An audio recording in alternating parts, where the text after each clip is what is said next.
Welcome to Human Factors Cast, your weekly podcast for human factors, psychology, and design.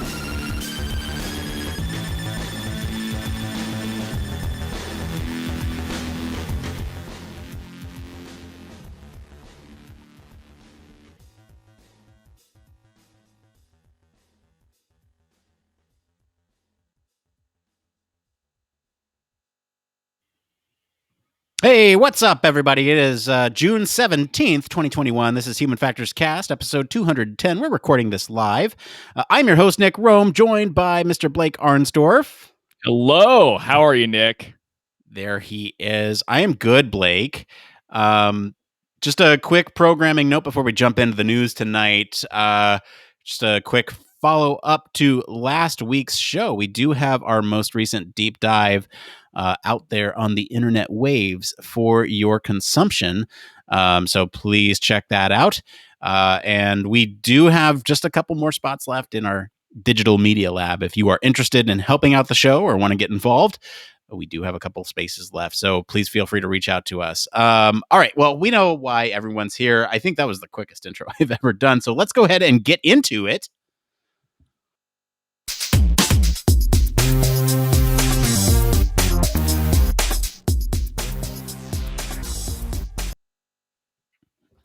It being Human Factors News, this is the part of the show all about Human Factors News. This is where we talk about everything related to the field of human factors, from privacy and medical applications to security and AI. This story has a little bit of everything in it. As long as it relates to the field of human factors, it's fair game. So, Blake, what do we have up this week? Up this week, we're talking about how computers can predict our preferences directly from our brains. So, a research team from the University of Copenhagen and the University of Helsinki have demonstrated it's possible to predict individual preferences based on how a person's brain responses matches up with others.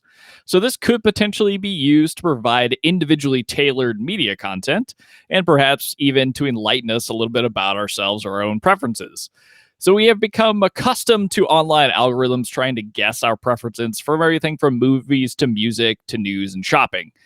This is based not only on what we've searched for, looked at, or listened to, but it's also on how these activities compare to each other. Collaborative filtering is a technique that is used to kind of identify these hidden patterns in our behavior and the behavior that our responses kind of elicit. But what if algorithms could use responses from our brain rather than just our behavior? It may sound like science fiction, but a project combining computer science and cognitive neuroscience has showed that the brain-based collaborative filtering is indeed possible. So by using an algorithm to match an individual's pattern of brain responses with those of others, researchers from both of these universities were actually able to predict a person's attraction to a not yet seen face. So, Nick, there's no better way to describe this than the article does. It does sound super science fiction-y, but it's really interesting that it's tying it to, existing technology that we're all kind of familiar with, even if it's passively familiar with it. But now using that concept to understand how your brain works. It's insane. Yeah. Long story short here, you put device on brain, algorithm interprets brain signals, and determines what your preference is, right? That's Bob Jokley, good to go. Long story short. All right. So we're going to go ahead and move into this next. No, I'm just kidding. So let's actually sit here. Let's break it down because there's seemingly not much going on with this, but at the same time, a lot going on with this. So I think the new part of this is pairing these brain signals that we've been able to measure for quite some time, pairing it with an algorithm that then actually can predict which preference you have. In the study, they used images of people. So let's use that caveat here. We're not suggesting that this is predicting preferences for things like food, although I feel like it would probably transfer pretty well to food. I think so. It's not also trying to look at preferences for things that may be closer in approximations than others, right? So like, I feel like with people, in a lot of cases, you have a clear preference for one person or another. I feel with food, that is also true. But, let's say you have a choice between two awful alternatives. Would you rather burn to death or get, ran over by a ambulance? It's like, well, I don't know which one I have a preference for. This is kind of the first steps to maybe being able to determine that someday.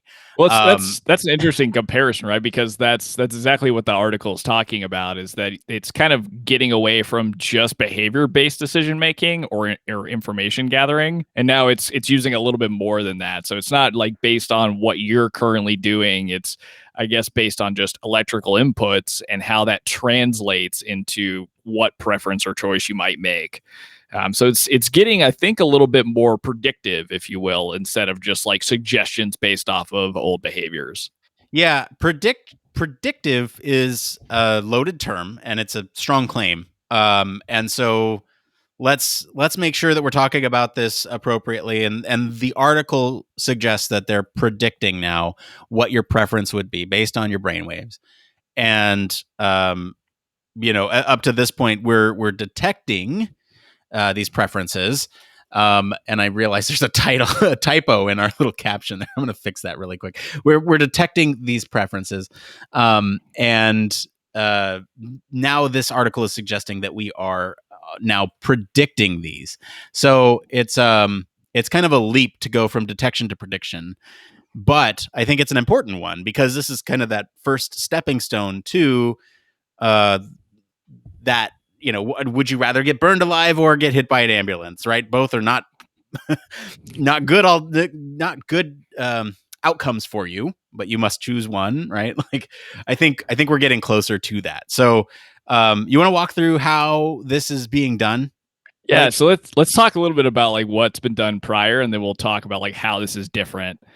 So good. Previously, I mean, lots of research has been done with EEGs, kind of trying to understand what's going on in your brain when you're either experiencing certain phenomena, or you're seeing things on a screen, or you're interacting with software. In this case, a lot of what's typically used, and I feel like this is definitely something you see a lot in psychology work, because it's like recognizing faces. So as children, we start to like recognize what emotions are and things like that through stimuli in our environment. So having something like this is kind of a nice baseline. And we've been able to, in the past, of course, kind of understand what happens in the brain firing wise and what parts of the brain are activated, and kind of make associations or correlations between what that means. But in this case, we're now kind of putting that on steroids in some cases in terms of the data analysis part. So by adding an algorithm or putting machine learning behind this, we're actually able to understand a little bit more based on this study what that electrical activity means when you're detecting faces, even before you see something. So before you're actually able to make a behavior, it's almost judging what that behavior may be. So that sounds pretty convoluted, but ultimately it's in some ways intuitive, right? Because if you're able to collect brain signals, if you were able to analyze them and see patterns over time, you might be able to kind of start to see trends or understand potential behaviors before they actually happen. So that's the quote unquote predictive part that we're seeing. Yeah, and we can certainly get into the implications of what predictive technology means, or predictive. I don't even know their outcomes, but I do want to. Again, I kind of want to preface this whole article here is like we're looking at human faces here in this article, and humans are built to analyze human faces for emotions. We're built to analyze them for potential mates. We're built to analyze them to detect deception. We're built to analyze faces as humans. You look at my face or Blake's face, and you are taking in more information than just the words that we're saying based on body language and visual cues. Even if you were to just look at a picture of us, it's different than, just hearing our voices. And so, keep that in mind. I feel like it's a stretch to apply this in a broad stroke, and this is a great first step. And we can, like I said, we can certainly talk about the implications here, but I think it's interesting that they used faces because it's kind of one of the most primal sort of brain functions that we have is to detect friend or foe, to detect deception, that type of thing. So I like where this is going. Do we want to talk about sort of the experiment itself? Yeah, so the basic experimental kind of process here is it's very similar to what you would expect in any of these kind of studies that deal with EEGs, right? So really, you had participants were shown a large amount of images of human faces, like we talked about, and they were asked to, respond in did they find the face attractive? And so really what we're doing here is we're measuring brain signals as they make that behavioral choice. But then the fun part comes. So by using I wonder if it's a supervised learning machine model or not. But anyway, that doesn't matter. So what they did then is they took that data, ran it through their machine learning model to really understand, like, okay, what's going on brain activity wise, and then how can we use that information to see if we can predict what somebody's going to say in terms of are they going to judge a face attractive or not attractive. And it looks like, based off of this study anyway, they were able to predict with some pretty good relevancy what people were actually going to say here. So by taking all that brainwave data, analyzing it, they could understand on a person by person basis what those preferences were going to be for faces. And Nick, I know you did a good job of breaking down the fact that this is something that we're geared up from the inside to analyze a face, to understand kind of the contextual factors that, what a face means. So to me, this almost makes sense that yes, you would be able to probably predict a response by like recording electronic signals, but also at the same time, you may even be able to yourself predict how you would respond to this kind of stuff. But I think the wider applications that they're trying to say are coming from this are really where they're kind of getting the most bang for their buck out of the story. I agree, and we can kind of talk about the application, right? I do want to mention that one thing I don't know if we've made perfectly clear is that this is using existing data from a data set to predict your response. And so based on your brainwave. So that's huge in the sense that you don't have to have data on yourself. Obviously, as you get more data to this algorithm, it will better predict your preference. But to begin, you don't even need data on yourself for the system to kind of come up with something where they're predicting, right? Isn't that kind of incredible though? Because I mean, it does mention that there is a little partially the algorithm was taking in that participant's data, but the fact that it's like an amalgamation of a lot of different data points from various people and still being able to see a predictive quality, in this case for face attractiveness, approval, or not in some cases, that just kind of blows my mind.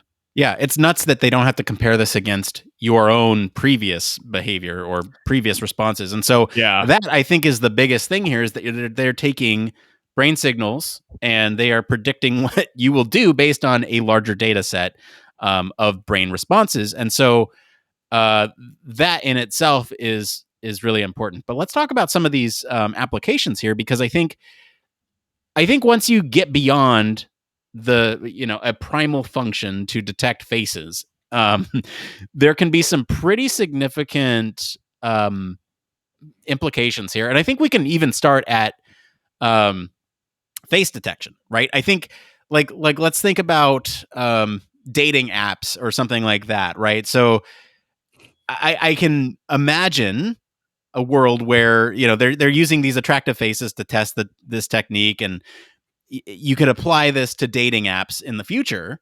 And it's like, well, you can almost, I don't know what the data looks like, so I'm speculating here, but is there a way to determine strength of preference? Like, I have a strong preference for this person, and then maybe those results come through on the other end and say, hey, someone's got a strong preference for you. And how do you message that to make it not creepy? And there's all these issues with it, but like, can you imagine this type of thing being applied to a dating app where maybe it gives you two images and it detects what preference, or even to get you started, it shows you a series of images of people on the website and builds up your profile. Again, this study doesn't need that history, but the more data it has, obviously, the better it's going to be. It gives you kind of this setup, and then it will only recommend people that fall within your preference. And that's a very shallow way of looking at it. But at the same time, it's going to make these dating websites and applications money ultimately, because it's like, hey, and we can talk about the fact that this technology is not miniaturized and it's not readily accessible right now. They anticipate within the next 10 years is what the study says. But think about that application in the future, right? Like, is that a paid tier where you could pay, they send you a device, you put it on, and you get access to those preferred profiles based on your response? Well, that's like the cool thing about this whole type of study. I've got like two things I'm going to try and keep in working memory here, but the biggest one, write them down. The biggest one being like what you just said, right? So what implications does it have for the future? Well, not only does it have like impacts on applications as we know it, but could you imagine that there's something built into a wearable like glasses that would be able to collect this information on you continuously and enhance however in 10 years we're viewing the next mobile device, whether it's like glasses on your face or some kind of combination of a phone and wearables, whatever. I mean, it means that there's going to be a lot more expansion of technology to really understand not just your preferences, but, I'm not even sure this is the right word, like biometric data at an electrical signal level. So there's a lot of opportunity from just a tech development wearable perspective too, on top of science like this. The one thing that you really sparked when you were talking about like a dating app, and this is something I don't know a whole lot about. I've had the fortunate experience with a lot of students through Design Lab who have talked to me a lot more about TikTok and its algorithm and how good it is in terms of the recommendations of content that it provides you in a curated format. So it would be interesting to know, like, with a more powerful algorithm or more powerful, machine learning model that's already been developed, how that enhances, the capabilities that you can predict and provide people with things that they want or things that they may even need, with this electrical signal data being pumped in. So I think this article does a pretty good job of calling out, like, this is really getting that personalized level of different types of things you'll experience from a media perspective, potentially, very honed in for sure, even if you're not aware that you're interested in some things. Yeah, I think you made a great callback to wearable technology. So if you haven't already, go listen to last week's episode and check out the deep dive on that, because it goes into a lot more depth on the wearable situation right now and kind of creating those biometric markers.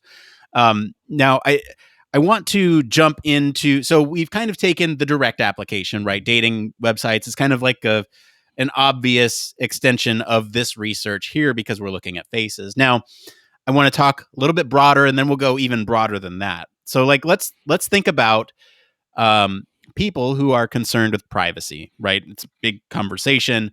And so if this was a requirement for certain things in the future, and I'm being fairly ambiguous there, we can talk about what these things are. Would it be necessarily would these things need to be so beneficial that it outweighs the risk of privacy? Do you trade off privacy for convenience or lower prices or anything like that? Kind of like the rewards card system where you give them your information, you give them your email so they can send you deals and bring you back in at the cost of, or I guess at the benefit to you at lower prices. And so, is that what does that trade-off look like somewhere in the future, right? What do you think, Blake? Yeah, I mean, so you're almost paying with your electrical brain signals to help somebody else get, better information about you, preferential data. It's like that. It's the whole problem probably that we experience with the privacy and use agreement terms. So really understanding what you're signing up and allowing to have happen. And I think it creates a scary line in some ways, because if we end up in the situation we did with like our mobile devices, right? Well, we have them all the time, and we start using all the applications without really understanding the implication of what we're doing or what we sign up for when we download an app and accept agreements. Same thing can happen with any kind of wearable tech, where if you're not really clued into what you're signing up to do and you're not reading through guidance, you could have a lot of your privacy in some ways hacked or hijacked. So it does come with a pretty big cost. So from my perspective, I'm not sure if people are made aware enough of it, how willing they would be to kind of sacrifice that amount of privacy. Because the big thing about this entire story is the potential to unearth things about yourself that you maybe don't think are true. We'll get there. We'll get there. So that's the big problem. For sure. Yeah, those are a couple other points I want to make. I do just want to quickly talk about privacy. One more thing here is that, there's the whole question of whether companies and, I guess, if entities, let's just call them entities, if entities will take advantage of this data. And, one thing I do want to call out in this article, they say here that they don't see this method as a useful way for advertisers and streaming services to sell products or retain users. Keith Davis, lead author here, this is a quote from him. "I consider our study as a step towards an era that some refer to as mindful computing, in which, by using a combination of computers and neuroscience techniques, users will be able to access unique information about themselves." And so basically, they're thinking of this as a tool to understand somebody, your own self better, and not necessarily as a tool for these other things. Before we get into some of these other questions, I do want to point out, Kristen from our lab here is actually saying that the area in the cortex of the brain is called the fusiform face area. I might not be saying that correctly, but fun little fact about neuroscience.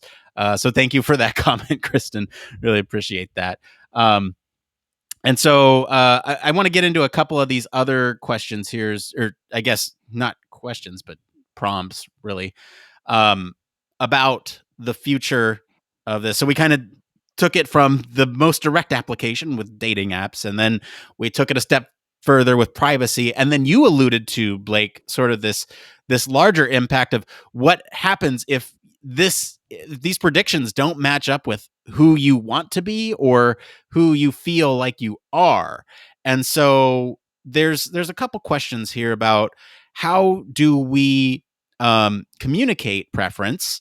How do we be mindful with that delivery of information when presenting it to somebody to minimize those negatives, right? And then another question would be, how might we change our own preferences if we have a computer telling us what our preferences are, and how would it kind of impact our behavior? So let's start with the question of, how can we be mindful about the delivery of this information to somebody if it may not match up with who you want to be, right? You might have a preference that ultimately says you are in direct contradiction to the things that you want to be. I don't know. I don't want to give any specific examples to trigger anybody here, but you can imagine in your own brain what that might be. How do we handle this messaging problem? Like, I'm asking you to come up with a solution right now off the top of your head. This is kind of ironic so last night I was at a talk with the lead designer from Headspace. And for anybody who doesn't know, Headspace is a meditation app, or at least that's how it started. It's kind of interesting, the evolution of it now. But they had to kind of figure out how to deal with similar concepts. So they do a lot of content that's related to like mental health. So stuff like depression and anxiety, hard topics to deal with. And how do you communicate that in a way that makes people feel comfortable, but at the same time also makes them, feel like they can take action to change things?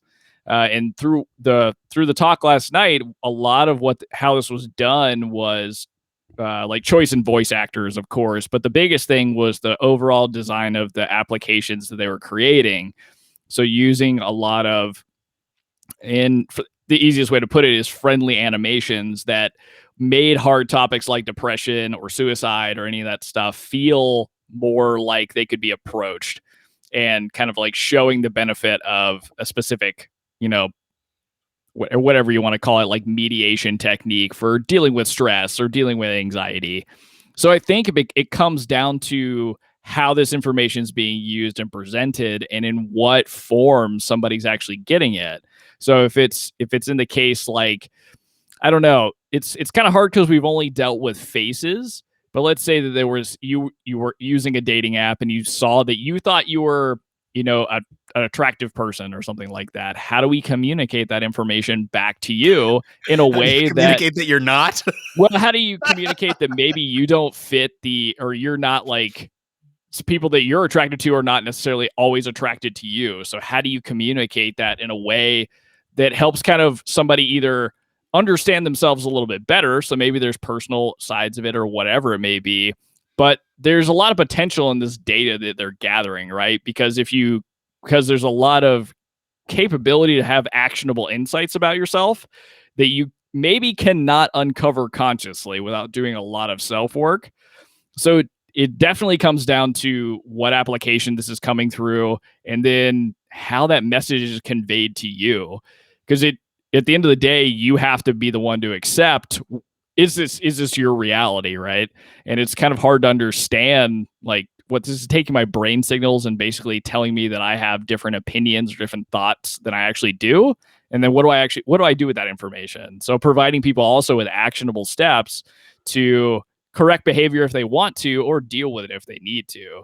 It's a weird line to try and walk, for sure. Yeah, messaging is insanely important. And I think that is going to be a real challenge. And I talk about messaging all the time on the show, but like it really is going to be a challenge with how do you present this information in a way that doesn't or slowly sort of molds somebody into accepting their preference is not in line with who they think they are or who they thought they were.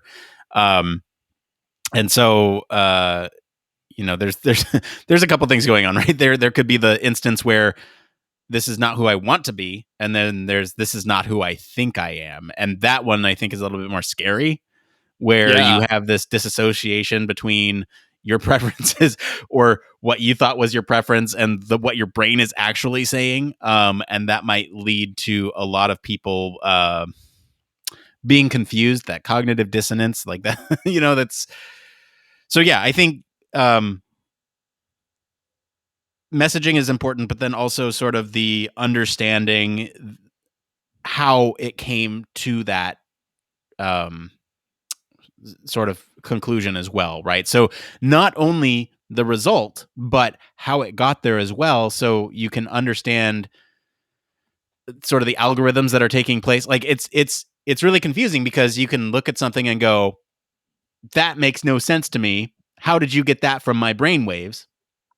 But if you're able to say, well, this P wave detector is actually going to result in 95% of the time, this, that, the other thing, this may not actually be your preference, but this is what we predict your preference is going to be.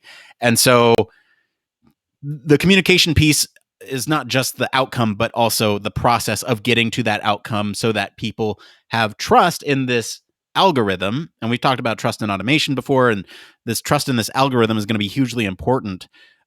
Because who controls this algorithm? Is there racial bias built into it? Those types of things are going to have a large impact on whether people trust the outcome of these things. And so, yeah, there's a lot going on there. The other question I want to talk about here is, if we have a computer telling us what we predict, or basically who we are, then how does this impact our behaviors going forward? Do you have any speculation on that piece? Yeah, I don't know, because if you understand that there's technology out there that's going to be able to predict your behavior, what would you do if you knew that was the case? So would you act in a different way consistently to project your own type of bias of who you want it to be? So would it have influence on people's behavior? I think that's probably the biggest one. Now, in terms of like having something like this that can do that, I mean, I feel like that just makes stuff like AdSense, Yeah. on top of steroids.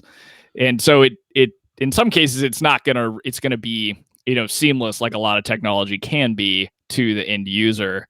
But one thing that I don't know if you could even really change what you would be able to do with this type of information, I'm completely unsure of. Because if I knew that there was something out there that could predict the way that I think, and I happen to knew something specifically that I had learned from an algorithm like this, would it make me actively change my own behaviors? Probably, if it was something I wanted to fix, but I'm not really sure how it would impact my like day to day, if you will. Yeah, I think you kind of alluded to it at the beginning. It was like what I was understanding was, is this a fake it till you make it situation where if you know that the algorithm is going to provide some outcome, do you behave in a different way than to change the predicted outcomes because that's who you want to be? I don't know. That's a good question, and I don't really know how to answer it. And I think it'll be a while before we actually have that data of how these types of predictions will affect our social interactions and behaviors going forward. But I think this all comes back to sort of that mindful computing that lead author pointed out here, is kind of a way to understand ourselves better, and using it as a tool. And maybe that is the intervention. Maybe that is the way in which we change our behavior, is to see, oh, you actually, prefer this thing, when in fact, I don't want to prefer that thing. I want to prefer this other thing. And so maybe that is the intervention to where you start changing your behavior to start preferring other things. And I'm being fairly ambiguous here because this could apply to a lot of situations. One thing from the chat here that I do want to bring up, question is, do you have speculation on how brainwave detections could be racially biased? And yes, I mean, we've talked about on the show before sort of algorithmic bias, and how sort of algorithms can have racial bias, especially in things where you have like facial recognition technology. And that's why a lot of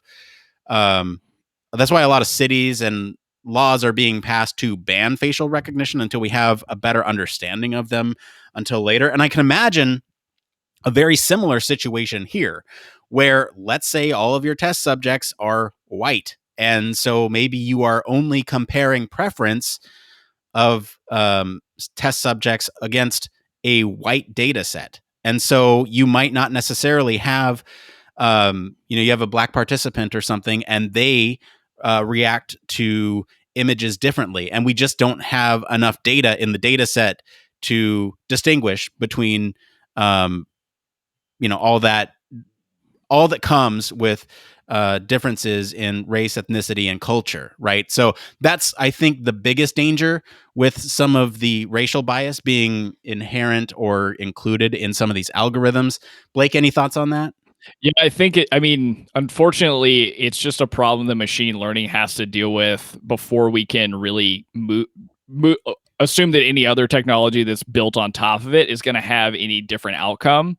Because it's especially here, because we're talking about, not only are we looking at your brain signals or waves and how you're reacting to situations, it's meant to be an aggregate of a bunch of different others. But those other pieces, if they're not well-rounded, if it's not from a diverse set of people, then you're going to get a whole bunch of kind of specific trends. If it's like from a similar population of people, them all reacting to the same stimulus, it's not going to be, a well-rounded piece of technology until it gets, enough data that it's actually taking into account a lot of different types of people's preferences, and actually able to do trend analysis in a way that, is more personalized for you, which is what I'm imagining it eventually becomes. Is if the data set gets large enough, what it really starts to do is this whatever they called it. It was like collaborative or some type of filtering that they talk about. Yeah, it's called collaborative filtering. This is what I think ultimately ends up happening. Is it's going to take the largest data set that it has access to. Let's say that this was globally deployed at some point. And then it's really going to do a lot of the comparison pieces and prediction based off of, I think, just your brainwaves and some of your behaviors. So until like that data set behind it is big enough, there's definitely going to be a lot of just bias in it, just based on purely the information that it has access to. And that's a giant problem in computer science that people have not figured out how to get around yet. So I totally agree. I think there will be a lot of potentially racial bias, but a lot of bias in general in the data, just until we kind of figure out how to make more nuanced decisions for machine learning models and different approaches to machine learning. Agree. Good question. All right. Well, I think any other closing thoughts on this one, Blake, before we move on? I just thought it was really interesting that the article really opens up with like this application of this thing that we know very well, even if it's passively known, like this collaborative filtering concept of taking in your behaviors and giving you other things that are related to that behavior. And now we're going to try and put brain waves on top of it, but there's this kind of kink in there that you might not actually know some of your own preferences. So you may end up liking things or saying things or reacting to things in a way that you don't expect. And I feel like that'll bring up an interesting like dichotomy of self for a lot of people. So how this cashes out in technology, I have no idea, but it's really cool. Yeah, this was a really awesome story. I'm glad we were able to break it down. If you're hanging out with us, we are going to take a quick break and then we'll be right back. Human Factors Cast brings you the best in human factors news, interviews, conference coverage, and overall fun conversations into each and every episode we produce. But we can't do it without you. The Human Factors Cast network is 100% listener supported. All the funds that go into running the show come from our listeners. Our patrons are our priority, and we want to ensure we're giving back to you for supporting us. Pledges start at just $1 per month and include rewards like access to our weekly Q&As with the hosts, personalized professional reviews, and Human Factors Minute, a Patreon-only weekly podcast where the hosts break down unique, obscure, and interesting human factors topics in just 1 minute. Patreon rewards are always evolving, so stop by patreon.com/humanfactorscast to see what support level may be right for you. Thank you, and remember, it depends.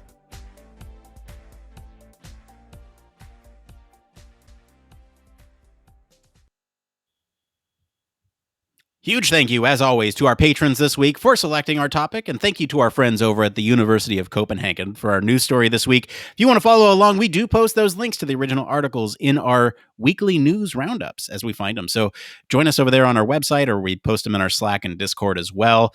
Yeah, a huge thank you to our patrons, especially our honorary Human Factors Cast staff.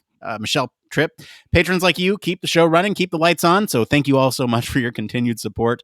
If you'd like to become a patron and get access to things like Human Factors Minute, or even become a show sponsor, please do check that out. It really does help the show. Like I said, it literally keeps the lights on. We use it to pay for things like the website and the hosting for the podcast. So it all goes back into the show. We take no money for ourselves. In fact, I'm so in the hole. My wife is going to kill me. Anyway, with that, why don't we go ahead and get into this next part of the show? It came from.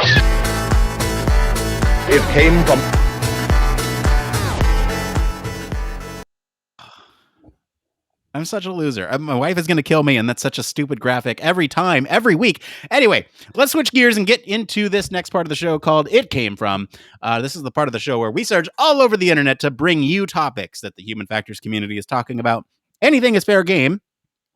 So we got a couple this week. We got one from Discord and we got a couple from Reddit. So let's go ahead and jump into the Discord first. This one comes again from He Who Shall Not Be Named, Voldemort. It's pretty active over there. He writes, salaries for human factors jobs seem to be all over the place. Some colleges have their human factors in the psych department and some in engineering department. Would an engineering focused major lead to a higher average salary, or does it just depend on where you work? Blake, what are your thoughts on this? Yeah, so I can only really speculate because I have a psych background. But I do have a couple of friends who got their HF degree through an industrial engineering department, and I can kind of take a guess at where they started versus where I did. I definitely think it depends on where you're going. So if you're trying to get like a UX research job, you will probably run into a gamut of salary ranges. Now, if you have an engineering background and you pitch that, you could potentially have a little bit more ground, right? Especially if you had any experience working with other engineers and applying human factors in that capacity. So bringing human factors to the table. I do know that in terms of attractiveness, right? Like some people were able to get, jobs at bigger companies with an engineering background, in my experience, from people that I know immediately with little experience, versus like other friends of mine who took the psych route like I did. They've kind of had to get experience, show what they could do, and learn a lot of skills on the job, and then were able to kind of move to wherever they wanted to. Again, I think it really just depends on where you're applying, like where that's going to be, because I really don't know if I've seen too many times with a human factors job post, an HCI job post, or a UXR job post. Like, okay, I'm looking specifically for a PhD with an engineering background in human factors. I've just seen, I want this type of degree. That's going to give you a level up. But other than that, in terms of if you had an engineering side or engineering start or a psych start, there's not a whole lot of difference in terms there. But Nick, what's your experience in this realm, or what do you think? Also psych background here. I think my guess here is, and I even I said this in the chat, it depends.mp3. I think the main difference between the two is going to be starter salary. I think the type of job that you are open to or that you are able to get into straight out of school is going to be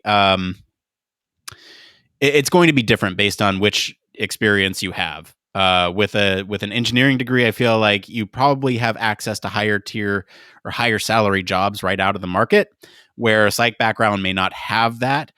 And because of that, I feel like over time, you're more likely to, as you jump from career to career or go advancements in your position, get higher up at a company, your starter salary is kind of the anchor for that. And so I would probably trend overall engineering probably higher, just based on that one fact alone, is that you anchor higher right out of school. I wouldn't say, that should discourage anybody from going the psych route.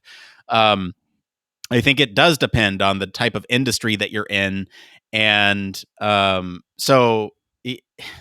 again, I don't want to discourage anyone from going the psych route. Blake and I both went the psych route, and we're doing fine. Except my wife is going to kill me because I've spent so much on a podcast. But that's aside. But aside from that, we're doing fine. I think there's one other community comment here that I do want to bring in. This is from Bearilla, also in our Discord. They say, in my experience, in engineering plus human factors leads to a higher salary, at least in the defense industry. Outside, you may be able to gain some more traction with a side of UX. So again, it just kind of depends on which industry you're going into and kind of what on the job training you get, if you are from a psych background, and sort of what you make of your engineering degree if you come from that background too. So it just depends. And it's not a great answer, but it's a good question that I know a lot of people have. So we wanted to make sure we talked about it on the show. Any other closing thoughts with that one there, Blake? No, I mean, I think for those that may be on the fence about which one makes the most sense, I definitely agree. I think engineering may give you the starter salary that you're looking for, if that's like a real thing to be paying attention to when you start.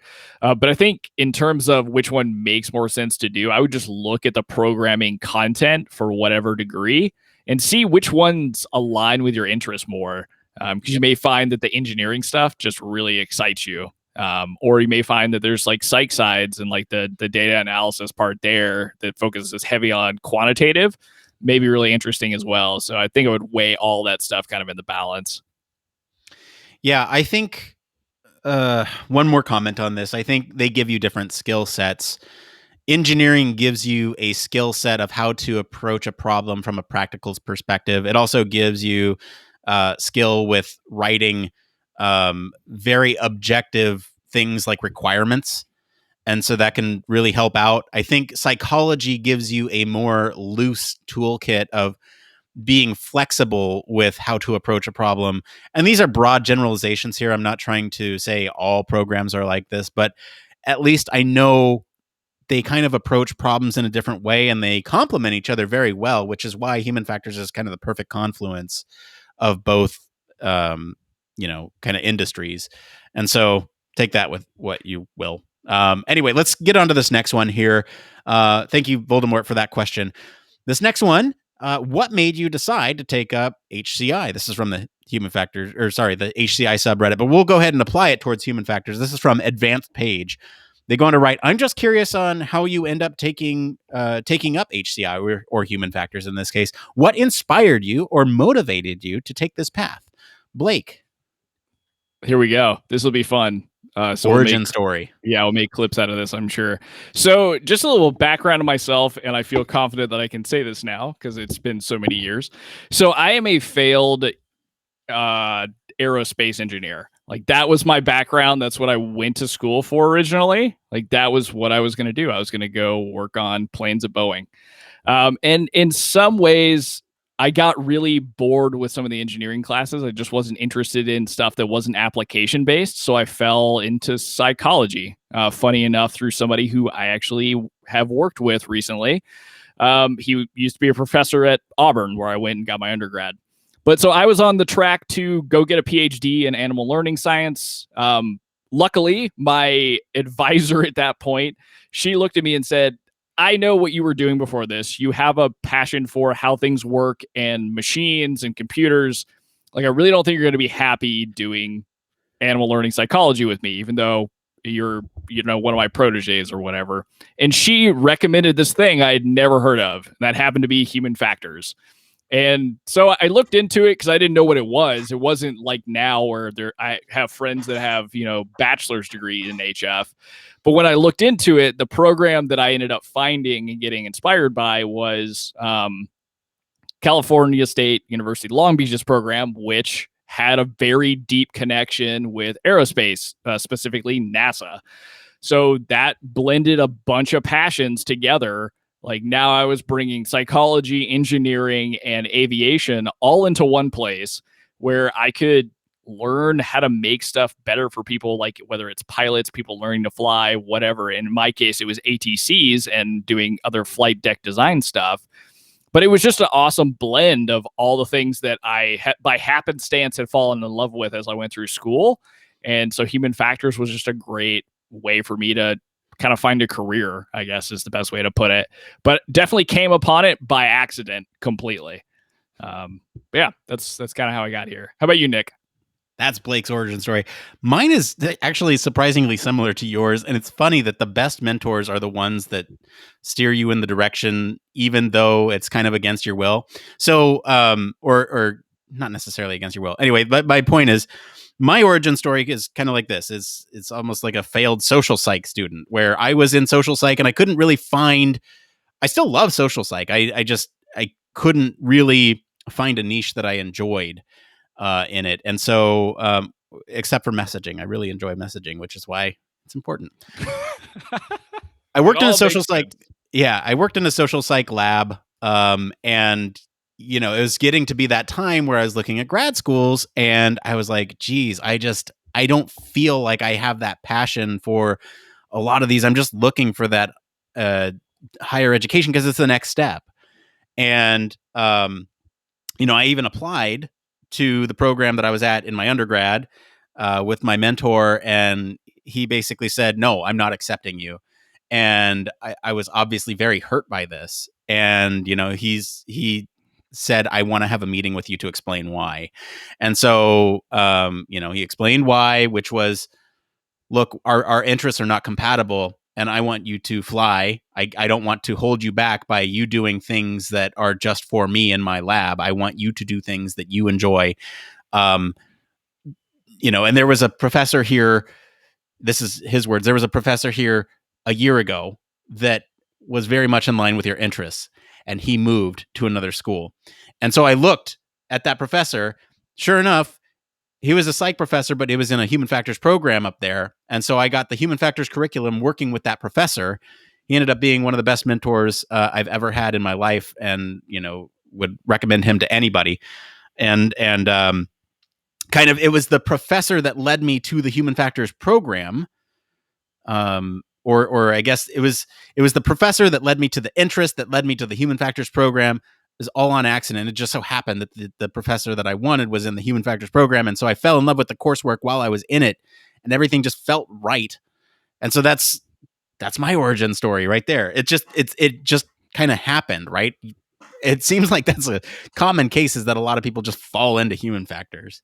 Yeah, I wonder how common it'll become, because like now that there are a lot of programs out there that have, bachelor's degrees in it, and it is related to either engineering or psychology. So I hope a lot more people find it, but it is funny that we both kind of just stumbled into it.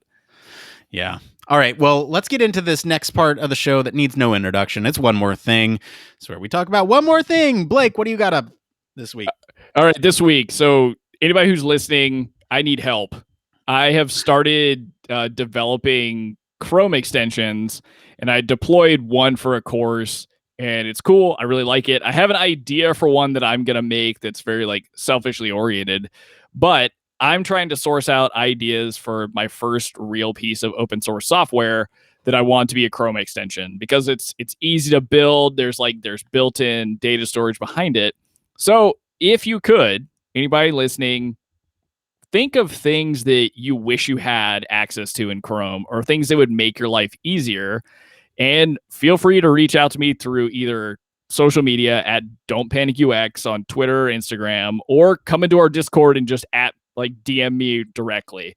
Because I would love to kind of build something that actually people want to use, versus just kind of going my selfish needs route and building things that I think would be cool. So I want to take the one more minute to throw that out there. Blake, let's talk in the post show. I got an idea for you. My one more thing here is leading a lab. Like I mentioned at the top, we have our Human Factors Cast Digital Media Lab. And I just want to take my one more thing to introduce our newest members. So we have Rachel Greenberg and Kristen Brown, who's in the chat tonight. And I just want to welcome them to the team and thank you for all their contributions so far. We're working on, I keep alluding to this, but we're working on some really exciting things behind the scenes that I can't wait to share with all of you. We're not quite ready to pull that off yet, but now we have 3 people in the lab with potentially one more on the way. And it's just been, since we started it, it's kind of been crazy with how many ideas have been flying out there, and how many, like Katie's doing the deep dives and everything. So it's just been going really great. I'm really happy. And if, again, one more plug for the Digital Media Lab, if you're interested in getting involved with the show, I'm sure we can find something for you to work on that you'll enjoy doing. So like Blake said, reach out to us on any of those social platforms, or even our email, and we'll give you a chat at the very least. Well, that's going to be it for today, everyone. Let us know what you guys think of the news story this week. I think it was really interesting, the predictive brainwave stuff. If you want to, you can hang out with us on our Slack or Discord. Discord is popping, by the way, or get to us on any of our social channels. You can visit our official website, sign up for our newsletter, stay up to date with all the latest Human Factors news. If you like what you hear, you want to support the show, there's a couple things you can do. One, wherever you're listening to or watching this, go ahead and hit that like button. Leave us a comment. That really impacts the algorithm, surprisingly. Give us a follow, do all that stuff. There's a little heart. Anyway, do all that. Leave us a 5-star review. That also helps other people find the show. Tell your friends about us. All this is free, by the way. You can do all of this for free. And then if you want to pay us money, you can do that too. We have a Patreon for you. Consider supporting us there. We got a lot of rewards we like to give back to the people that support us financially. As always, links to all of our socials and website are in the description of this episode. I want to thank Mr. Blake Arnsdorff for being on the show today. Where can our listeners go and find you if they want to give you ideas for Chrome extensions?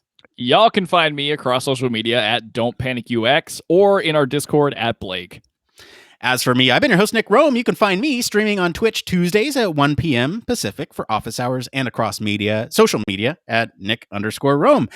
Thanks again for tuning in to Human Factors Cast. Until next time, it depends.